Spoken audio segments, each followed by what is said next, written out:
Every single dish is made from scratch at the Qatar Airways Catering Kitchen in Doha.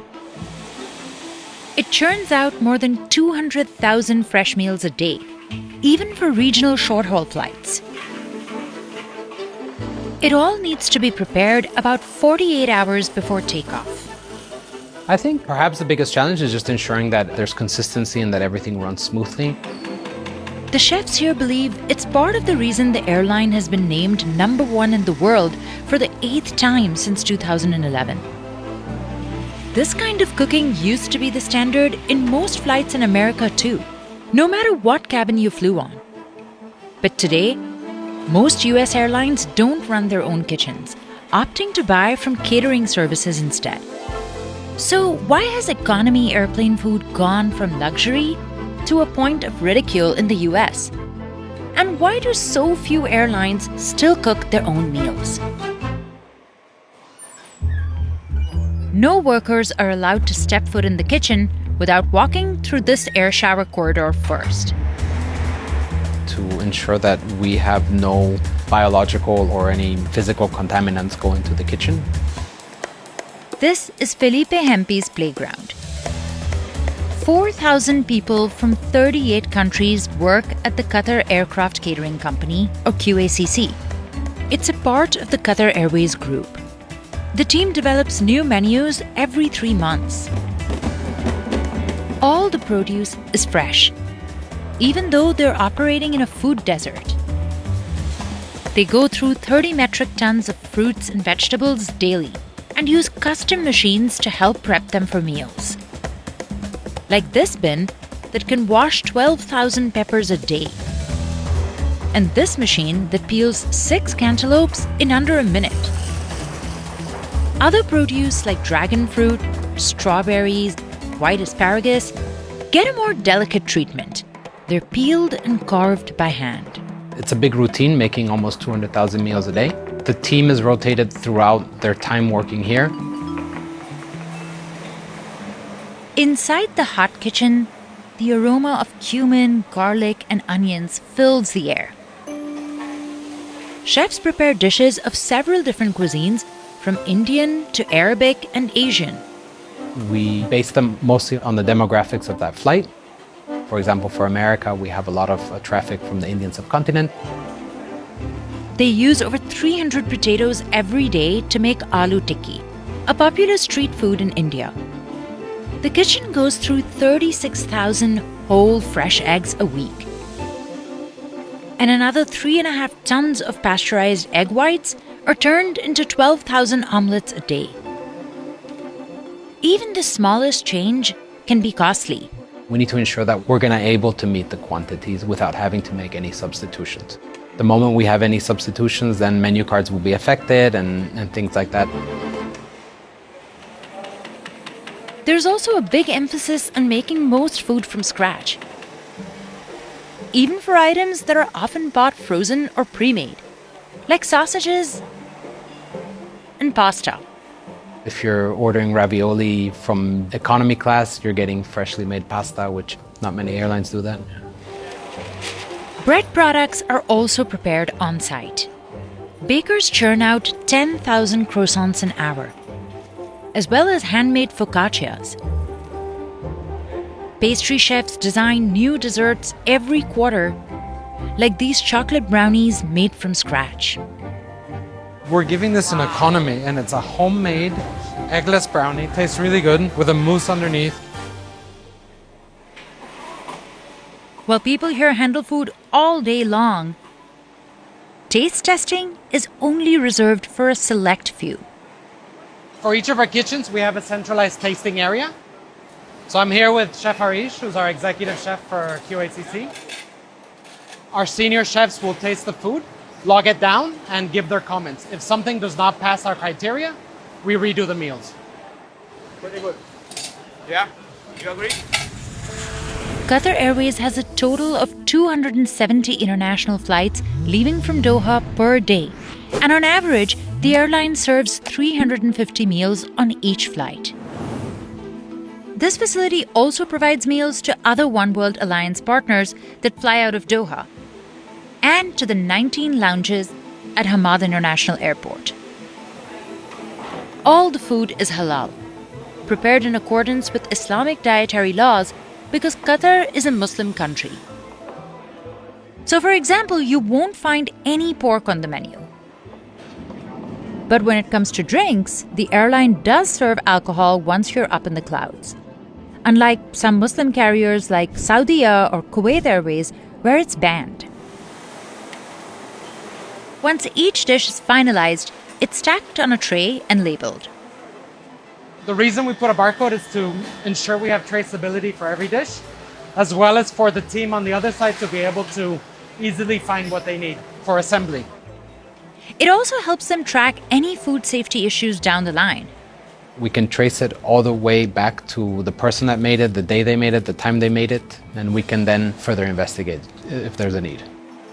The trays are cooled for 90 minutes to prevent the growth of any bacteria or pathogens. And then, Temperature is checked once again by our infrared thermometer. Then the food is covered, scanned, and sent for storage. it's not possible for the airline to prepare everything on the day of the flight. So usually, they make food in advance and refrigerate it for one day at the most. Any longer, and the taste and texture could change, especially for starchy foods like rice or pasta. But nothing is fully frozen. This cooling chamber is set to below 5 degrees Celsius and can store 3,500 trays at a time. A robotic arm adds and removes trays as needed across 30 levels. In the cold kitchen, workers prepare fruit bowls, dips, and about 12,000 sandwiches a day. Many of these items end up on short-haul flights, which are less than 3 hours long. Peter here will request our mashed potatoes. A few hours before the flight takes off, the food trays that were stored in the chiller are brought back in for portioning. Workers on this line have their eyes at all times on the golden sample. The combos are endless and change depending on the route. The economy meals are dished up on trays and packed away. Business class meals are temporarily portioned in these foil containers. Flight attendants will later plate and serve these dishes, paying a lot of attention to the presentation, which will ultimately look like this. Qatar Airways tries to bring hints of luxury to economy too, in the details. They offer 18 meals that customers with special dietary needs can pre-order.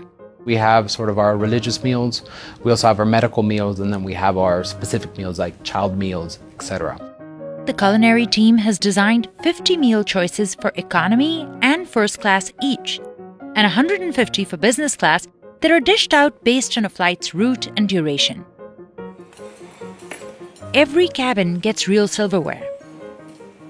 All these items are dried, hand-polished, and assembled again, ready for the next flight. We're always looking at ways to reduce single-use plastic. We are looking at materials for our meal kits to be able to have less impact on the environment. Qatar Airways won several awards, including the Apex Award for Best Food and Beverage.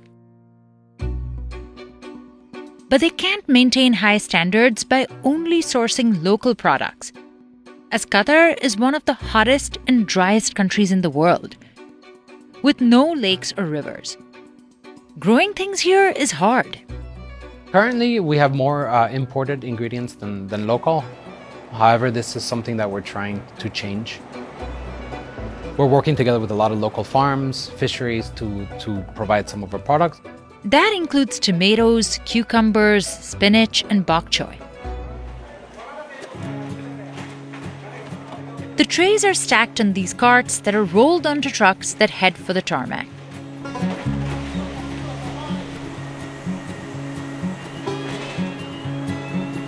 The trolleys are pushed onto the aircraft and locked into the galleys. Flight attendants then work their magic. We have newer generation ovens, which allow individualization of temperature and humidity when it comes to reheating the meals. Food has been served on planes since the 1920s. But back then, it was handed out cold because there was no way to heat it on board. In the US, United Airlines opened the world's first airline kitchen in 1936 in Oakland, California, with just 6 employees making about 60 meals a day. Regardless of the season, your crossing will be smooth. In those days, the US airline industry was regulated by the federal government.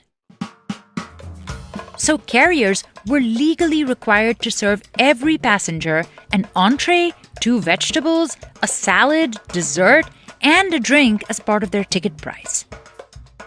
But the glory years of airline travel and food were the 50s and 60s. It was nice to relax in comfort as pleasant as our own living room and to be served with such courtesy. Flight attendants on Pan Am made real scrambled eggs in the galley. Old posters showed them slicing and serving roast beef right from the trolley. And hot meals were served even on domestic economy. But in 1978, President Carter signed the Airline Deregulation Act, allowing airlines to set their own fares, routes, and services. Competition immediately heated up. Airlines quickly cut flight prices to attract customers, but looked for other ways to make up for lost revenue, like slashing food options. In fact, in the 1980s, the head of American Airlines, Robert Crandall, famously came up with the idea of removing just 1 olive from every salad. And that reportedly saved $40,000 a year. In 2010, Continental, which is now United Airlines, became the last major US airline to end free domestic meals in coach. These days, the term airline food has become a joke in the US. Many domestic flights on economy offer pretzels and nuts at best. And low-cost carriers like Spirit Airlines give nothing unless you're willing to pay up. Passengers have even criticized long-haul meals in business class from carriers like United. But all US airlines are private or public, and they claim some international carriers like Emirates, Qatar, and Singapore have an advantage because they're state-owned. These days, many airlines use a third-party caterer for hot meals. The largest players are Gate Gourmet and LSG Group. That's the company that caters for several major airlines like Delta and Air New Zealand. Their head of culinary, Justin Cohen, works closely with LSG to develop recipes and prepare 6.7 million meals a year, just for Air New Zealand and its lounges. Look, I think I've probably got the best food job in the world, to be honest. I get to fly around the world, taste brilliant food, meet amazing people, and deal with big, hairy problems. I'll be showing you guys a little venison dish that we got serving in flight at the moment. He says the biggest challenge is making food that will taste good at 32,000 feet or above. On some planes, your taste buds are about 30% less sensitive to sweet and salty foods. That's because of the pressure, dryness, and engine sound. In older 777s and A320s, the cabin is pressurized up to 8,000 feet, so it feels like you're eating lunch on Machu Picchu. And humidity on board can sit as low as 12%, less than some deserts. When you have a dry mouth and a worsened sense of smell, foods can be twice as bland. So historically, that meant airlines piled on the salt for you to even taste the food, sometimes leaving passengers feeling bloated. But in new planes, manufacturers are making conditions on board easier on your body. In the A350s, 380s, and 787s, cabins are pressurized up to 6,000 feet. So instead of Machu Picchu, it feels like you're eating dinner in Denver. And because new planes are made of more carbon fiber, it's possible to increase humidity to about 24%. Still, Air New Zealand prepares for all conditions. You have to be very precise in your cooking temperatures, not only in production, but also in flight. We then have to heat it to the exact 12 minutes that we specified. And, should anything happen like turbulence, it kind of throws those timings out. And so, it has to be very precise, very specific. That's a lot to remember for flight attendants. Also understanding that our cabin crew are not chefs, right? They're doing the best that they can. To make their lives easier, Justin's team avoids serving certain foods altogether. Things like fried foods don't heat up too well as pastries. Another hurdle is the sheer scale of the operation. There's probably around 200 dishes flying at any one time getting made here out of Auckland. You take in your special meal requests, there's 14 different types of special meals, and so you can see how quickly that number compounds across all the different courses, different cabin classes.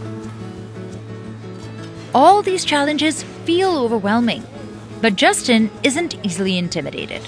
Pressure's a gift, in my opinion. You know, diamonds are created from pressure, so we embrace it, we roll with it, and that's just the airline industry. Planes need to go on time and catering must be there. Meanwhile, demand for in-flight catering keeps growing worldwide, as the number of airline passengers is expected to rise from 4.5 billion in 2019 to 4.7 billion in 2024. And some airlines in the US are beginning to shift strategies again. Recently, American Airlines opened a brand new facility in Dallas that prepares nearly 15,000 fresh meals a day. They're mostly reserved for their international routes or passengers in premium cabins. The airline says the in-house kitchen helps American cater flights more efficiently and serve customers traveling from their largest hub. Emirates, the UAE's national carrier, is a big player in the business, making over 77 million meals a year, even for short-haul flights. And they'll cater their menu based on destination. So, if you're headed to Paris, you'll get a croissant in the morning. Flying to Mumbai, you'll most likely get kachoris. Stopping off in Japan? How about some soba or a bento box? And if you're heading to the airline's home base in Dubai, you'll get the Arabic meze selection. It also specializes in Middle Eastern sweets, all made in-house. The assembled trays are loaded onto trolleys that run along this 1.5-mile monorail. It's how massive amounts of inventory move safely through the building. Back in Doha, Felipe's team has ways of figuring out which meals passengers actually prefer. We do something called offload checks.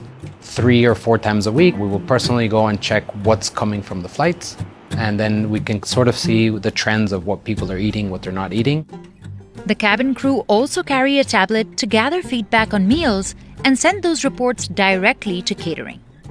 Using that data, the kitchen can supply the aircraft with more dishes that people want while reducing the meals they hardly touch. And that also helps cut down food waste. So, after all this, what's the favorite meal of the man who's tried them all? Every day we're tasting food. I have a soft spot for Asian food, so we keep our food pretty authentic, and I think that's very important for our passengers as well.